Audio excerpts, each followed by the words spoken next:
राहुरी विधानसभा पोटनिवडणुकीत विक्रमी मताधिक्यानं विजयी झालेल्या नवनिर्वाचित आमदार अक्षय कर्डिले यांचा सन्मान करण्यासाठी श्री क्षेत्र काळभैरवनाथ मंदिर ट्रस्ट आणि अक्षयदादा कर्डिले प्रतिष्ठानच्या वतीनं एक आगळावेगळा कार्यक्रम आयोजित करण्यात आला। यावेळी आमदार कर्डिले यांची पेढे तुला करून जोरदार सत्कार करण्यात आला। यावेळी स्वर्गीय आमदार शिवाजीराव कर्डिले यांची जयंती आणि अधिक मास निमित्तानं धोंड्याचं अन्नदान हे कर्डिले यांची कन्या सुवर्ण कोतकर यांच्या वतीनं करण्यात आलं। यावेळी बोलताना आमदार अक्षय कर्डिले यांनी मतदारांना दिलेल्या आश्वासनांची आठवण करून देत साहेबांनी जो शब्द दिला होता तो मी पूर्ण केलाय। आगडगाव विकासासाठी केलेली वचनं आता प्रत्यक्षात उतरतील। येत्या काही दिवसात आगडगाव परिसरातील महत्त्वाच्या रस्त्यांच्या कामाला सुरुवात होणार आहे अशी घोषणा केली। विशेषतः बुऱ्हाणनगर ते आगडगाव हा रस्ता अधिक रुंद आणि दर्जेदार होणार असल्याने भाविकांसह नागरिकांची मोठी गैरसोय आता दूर होणार आहे। श्री क्षेत्र काळभैरवनाथ मंदिराकडे जाणाऱ्या हजारो भाविकांसाठी हा रस्ता जीवनदायी ठरणार असल्याचंही त्यांनी सांगितलं।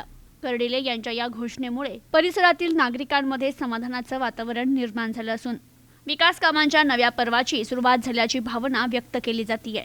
पोटनिवडणुकीतील दणदणीत विजयाचं रूपांतर आता विकासाच्या वेगवान कामात होत असल्याचं चित्र दिसतंय।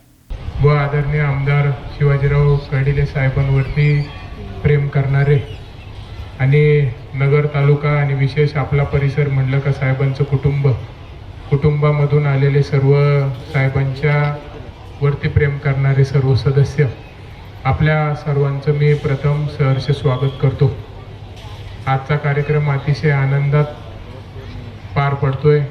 भव्य दिव्य निवेदन आपल्या देवस्थानने आणि सर्व माझ्या तरुण सहकार्यांनी केलंय, तर त्याबद्दल देवस्थानचे आणि प्रतिष्ठानच्या सर्व सदस्यांचे मी मनापासून आभार व्यक्त करतो। गेल्या 7 महिन्यापासून आपल्या सर्वांमध्ये कर्डिले साहेब नाही आहेत, पण 7 महिन्यापासून तुम्ही सर्वांनी मोठी ताकद माझ्या पाठीमागे उभा केली आहे। तुमच्या सर्वांचं प्रेम माझ्यावरती असल्या कारणाने आपण या सगळ्या राजकीय वाटचाल आपण करू शकतोय। आता काय भैरवनाथ देवस्थान आणि साहेबांचं एक वेगळं नातं आणि संबंध होते। साहेबांची आपल्या भैरवनाथांवरती किती श्रद्धा होती हे इथं मला असं वाटतं इथं बसलेल्या कोणालाच मला सांगायची आवश्यकता नाही। साहेबांच्या राजकीय सामाजिक जीवनामध्ये काय भैरवनाथांचा आशीर्वाद साहेबांवरती होता, म्हणून आपला हा संपूर्ण राजकीय सामाजिक प्रवास हा चांगल्या पद्धतीने होऊ शकला।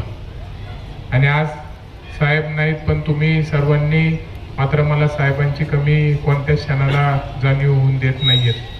प्रत्येकजण या 7 महिन्याच्या काळामध्ये मला चांगलं मार्गदर्शन, मोठं प्रेम आणि साहेबांपेक्षाही मोठी साथ मला देण्याचं काम प्रत्येकाने केलेलं आहे।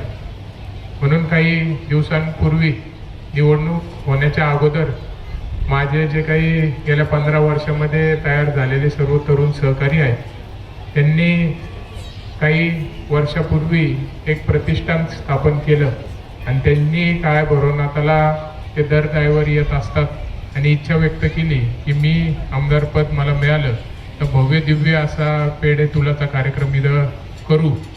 आणि आज खरं म्हणजे त्यांची जी काही इच्छा भैरवनाथांनी पूर्ण केली आणि आज आपण तेच पूर्ण करण्यासाठी इथं सर्वजण जमलो। तर सर्व अक्षयदादा मित्रमंडळ आणि प्रतिष्ठानचे एकदा जोरदार टाळ्या वाजून त्यांचे मनापासून धन्यवाद। त्यांचं विशेष प्रेम माझ्यावरती आहे, विशेष सहकार्य मला त्यांचं अनेक वर्षांपासून लाभतंय आणि वेळोवेळी त्यांनी 2024च्या निवडणुकीला आणि आता झालेल्या पोटनिवडणुकीला मोठा सिंहाचा वाटा हा विजयामध्ये उचललेला आहे। म्हणून आता कोणाचं नाम उल्लेख करण्यापेक्षा सर्वच याच्यामध्ये महत्त्वाचे आहेत आणि सर्व माझ्या कुटुंबातलेच आहेत। त्याचबरोबर ती जसं आत्ता आपल्याला अध्यक्षांनी सांगितलं की साहेबांना त्यांच्या जीवनामध्ये एकच गोष्टीची सर्वात जास्त आवड होती, ती म्हणजे कुणी आलं तर जो बिगर जेवता कुणीच जाऊ नये। आणि त्यांना फार तर फार 15 ते 20 दिवस लय व्हायचे एखादा कार्यक्रम ठेवायला आणि सगळ्यांना जीव घालायला। आणि विशेष म्हणजे अनेक वर्षांपासून जसं त्यांनी राजकीय क्षेत्रामध्ये पाय ठेवला तेव्हापासून ज्या वर्षी दर 3 वर्षातून एकदा धोंड्याचा महिना येतो आणि आवर्जून सर्व महाराज मंडळींना आणि त्यांच्यासोबत काम करणाऱ्या सर्वांनाच गेल्या 30 वर्षापासून जेव्हा हा महिना आला त्या महिन्यामध्ये साहेब आपल्या घरासमोर भव्य दिव्य असं आमरसाचं दोंड्याचं जेवण ठेवत असायचे. पण यावर्षी आपल्या सर्वांचं दुर्दैव आहे की साहेब आपल्यामध्ये नाही आहेत.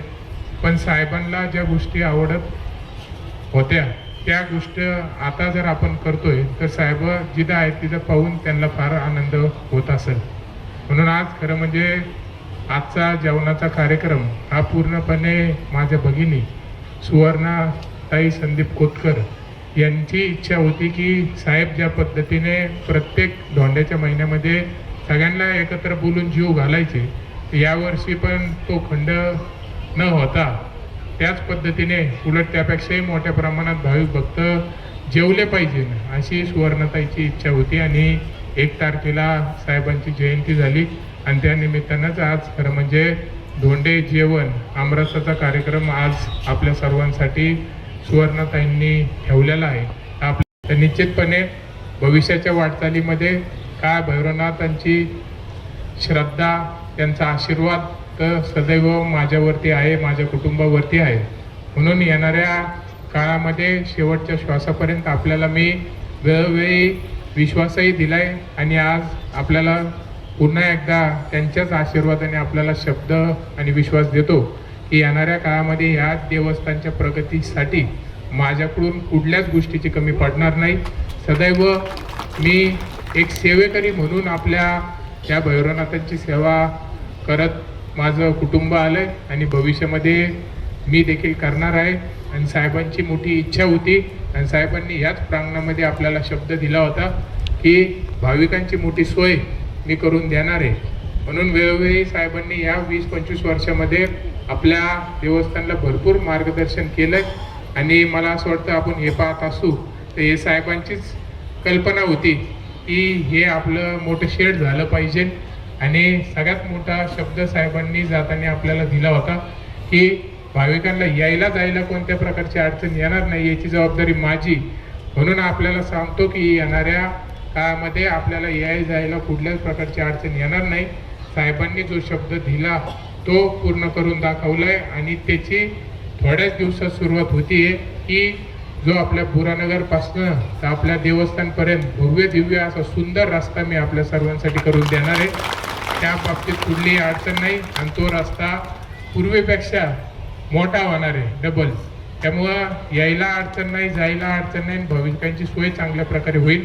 आणि वेळोवेळी देवस्थान आणि आपल्या आगडगावचे ग्रामस्थ मला ज्या ज्या गोष्टीची कल्पना देतील, ज्या ज्या गोष्टीची अपेक्षा करतील, 100% आपल्याला खात्री देतो की सरकार आपलं आहे. मुख्यमंत्री साहेबांचं विशेष प्रेम आणि लक्ष माझ्यावरती आहे. विखे पाटील साहेब पालकमंत्री आपल्यासोबत आहेत. सर्व नेते मंडळी मला असं वाटतं महाराष्ट्र राज्याचे जेवढे आहेत हे खंबीरपणे माझ्यासोबत उभा असल्या कारणाने हे सगळं काय भैरवनाथांचा आशीर्वाद आहे, साहेबांचा आशीर्वाद आहे. म्हणून या सगळ्या गोष्टी होत आहेत. म्हणून येणाऱ्या काळामध्ये तुम्हाला या देवस्थानची यापेक्षाही मोठ्या प्रमाणात भरभराट झालेली पाहायला मिळेल आणि याच्यामध्ये पूर्णपणे वाटा मी 100% तुम्ही मला अपेक्षा केली. Bureau report news today 24 Ahilyanagar.